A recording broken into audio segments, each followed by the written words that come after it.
We have muted ourselves. Uh-oh. How? I'm gonna have to change it.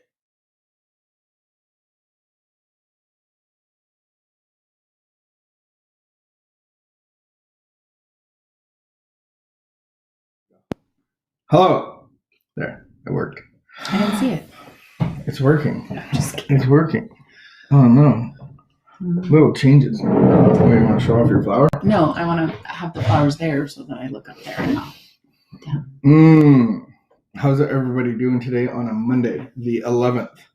It's Fun Day Monday, where we draw a prize, draw a name for a prize. You do. And we will do that today. So anybody that's engaging in our posts and our morning devos, we want to put you. We want to give you a shirt just like this. And so you can pick, if your name gets picked today, you can pick any shirt in the Ashes to Ruby store, and then we will ship it to you. Do you want to pick? Do you want to do a drum roll? You should pick. I should pick. Okay. I'm not looking. I'm not supposed to look. That Sandy says Sparling. Sandy Sparling or Sparling? Sandy Sparling. Sparling. Sandy Awesome. Sparling. You have liked, commented, shared, one of the above, and so now you can pick a free shirt off our shop. Yeah. Or a hat. Or a hat.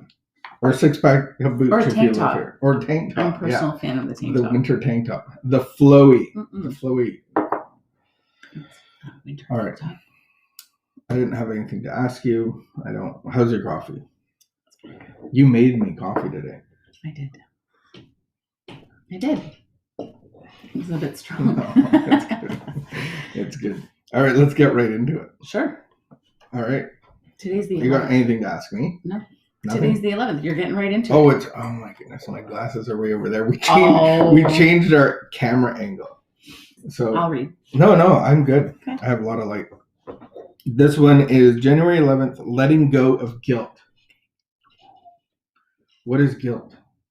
What do we say guilt is? I have done something wrong. I've done something wrong. Shame is I am something wrong. There is a good trick that people in dysfunctional relationships use.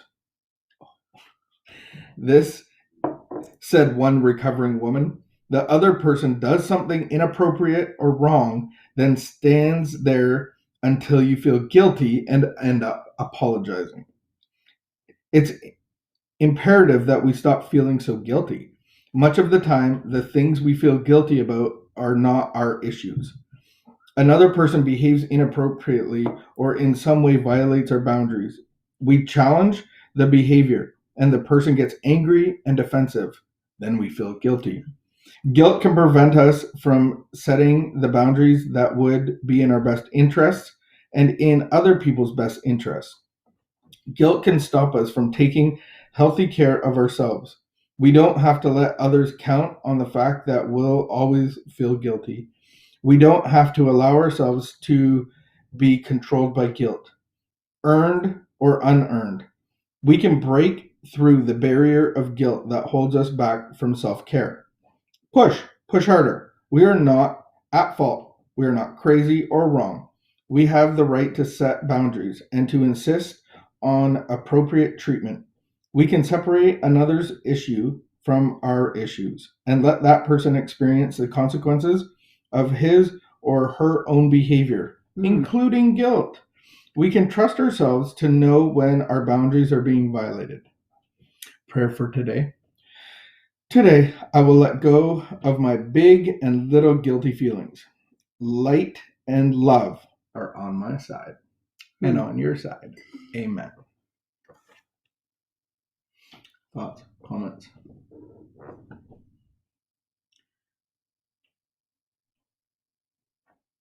So I feel like, so this book is definitely, it's written towards codependence. So the beginning talks about like the fact that like someone else did something wrong and then they're waiting for you to feel guilty. And so that is twisted, which, and I think it's difficult to dissect when that's happening. And so that's what they call gaslighting or manipulation. And I think that people who are in that environment don't really necessarily know or understand that that's what's happening. So then in our addictive cycle from years back, I would do things of bad behavior and drinking and going out and doing my own thing how I wanted to. And then I would make you feel guilty about it. And then you would leave me alone at some level. Is that kind of right? Like it was my fault because I did blah blah blah, or I did. If only you did, then I would obviously stick around more. If you weren't, such a common one. I don't remember you ever saying this to me, but if you weren't such a nag, then I wouldn't have to leave this house to get away from you. I know that's a common one. And I know that I would start fights. Yeah. But and it's not intentional. It's an addictive cycle, and it's behaviors that we're doing to get to the end of what we want. And our body and our mind needs alcohol. So I'm doing things unaware that I'm doing them. Now that I can look back and go and wow. I remember you would be like, you're going out to drink. And I'd be like, well, it's not even on my mind. I have responsibilities. But you're seeing me being heightened, elevated inside. Yeah. I'm pacing. Restless, irritable. I'm restless. I'm I'm looking for things to pick apart, and I do all of that to need a break. Mm-hmm. But I think underneath with that part of guilt driving addiction, but even underneath my spiritual condition, my spirit felt guilty. I felt guilty all the time, and that when I drank, it didn't really care. But even childhood stuff and all that stuff, I felt guilty all the time. I felt like I was doing something bad. So how did you navigate? Because you did do a lot of things that were bad. You definitely had a lot of stuff. So as you walked into recovery, how do you let go of feeling guilty? To me, that was the process of recovery and going through it one step at a time. I remember getting into it and going I've caused so much damage. And how do you make up for lost time with children for years of, neglect and I can justify it. But the reality was I've neglected all the people closest to me the most, and I've hurt them the most, and I've caused financial ruin. That's what addiction does. And so what I did was panicking. But then people around me that were solid enough in recovery just said, let recovery take care of that. And so then I was able to go through the process of unblocking myself to God, and then being breathed into life from God, and then going, I need to make amends. I need to do this. I need to do that. And so then the amends part came in. And so then I can live a guilt-free life, and it doesn't weigh me down. I like that. And that's what she says here is we don't have to allow ourselves to be controlled by guilt, earned or unearned. So even if I earned that guilt, I am guilty, legitimately. I don't actually have to continue to let myself be controlled by guilt. So, and I think for the codependent, so for the person on the other side, it's not like I don't have anything that I've done wrong. That's not true. The difference is that a codependent will feel guilty for other person's behavior. They'll feel bad for the other person's behavior, and they take on other people's emotions. They take on other people's emotions, the behavior. I took the well-being of you as my responsibility. So now when you're not doing well, it's my fault. It's my responsibility. So releasing people, especially adults, adult children are a good one too, to the consequences of their own behavior. And so you are responsible for your life. And if you want help, you actually have to decide that you want help. And until then, the consequences of your behavior are your consequences. Can you talk about what you talked about last night a little bit? Just your big... What did I talk about? Oh, yeah. Awakening of your guilty stuff, because you go, I want to put these behaviors into place. Yeah. And then I can talk about that. Yeah. Well, I realized that, so I've been trying to live better. I've been trying to live healthier. I've been trying to, I recognized last year that there was a lot of behaviors that I have that aren't working for me, that aren't productive to living with people, that weren't helpful to our marriage, that weren't helpful to a pleasant living environment. And so I implemented all these things that I wanted to do so that I could be happier, be less irritable, healthier, all these things. And then I get frustrated because I'm not doing those things. And then I give up. And I spend so much of my headspace is spent wrapped around what I should be doing, what I'm not doing. The fruit of that is guilt. And the fruit of that is guilt. So I constantly live under this guilty. I can, I want to have a schedule. I'm not good enough. I like having a schedule because I want to know what is it that I should get done, that I could get done tomorrow? What is it that I could do tomorrow? What are the things that actually, I need to get checked off my list this week? It's helpful for me to have a plan. It really helps me. But then if there's things that I needed to get done that I didn't do or that I wanted to get done. And so the physical part, like, incorporating some sort of physical exercise or my eating or waking up at a certain time, I was like getting so frustrated that I'm not doing these things that I want to do.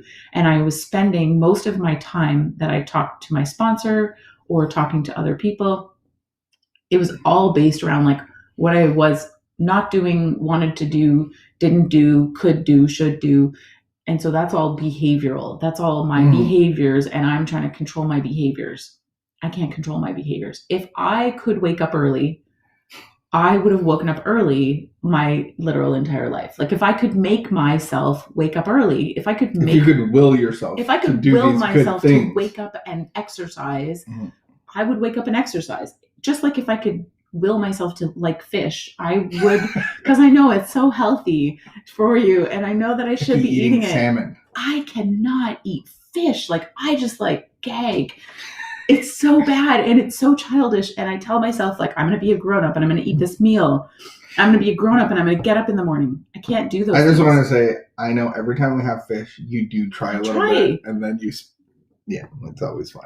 I have a strong gag reflex. So what I realized this week is that if God wants me to do something, he needs to give me his power. He needs to give me the power to do it. And so I have changed my thought life from I should do this. Could I do that? Oh, I didn't do this. To God, what would you have me do? What do you want me to, what would you have me do? What would you have me be today? And you need to give me the power. So you created this body. You want this body to be physically fit. You need to give me the power to go exercise. You need to give me the power. You need to give me like a really good rest and wake me up in the morning and give me the power to get up and have a full, like, productive day. Why this is such a cool awakening is because in your very first realization is you're actually realizing a spiritual disconnect from God. And then you're trying to put behaviors in which cause you more guilt, and you're doing it on your own. And it even separates you from God further. And then you're getting frustrated with recovery and it can't be behavioral. I thought if I do these things, blah, blah, blah, blah, blah. If I do those things, I will be closer to God and then I will heal and I will grow and I will learn. But be closer to God and then you'll do whatever thing. And so I feel like God said, no, just be closer to me. And I knew this before, like I've said this last year, I spent 6 months learning how to not feel guilty sitting on my deck. Like I don't need a job. I'm not supposed to have a job right now. Well, I could right now, but I knew that I wasn't supposed to be working. I didn't need to be working. I'm resting. I'm recuperating. And so I spent 6 months learning how to not feel guilty sitting on the back deck with my dog. And that was like a huge awakening for me, that it was actually okay if I don't get to work right away and that I need to heal and I need to change the patterns of my thinking.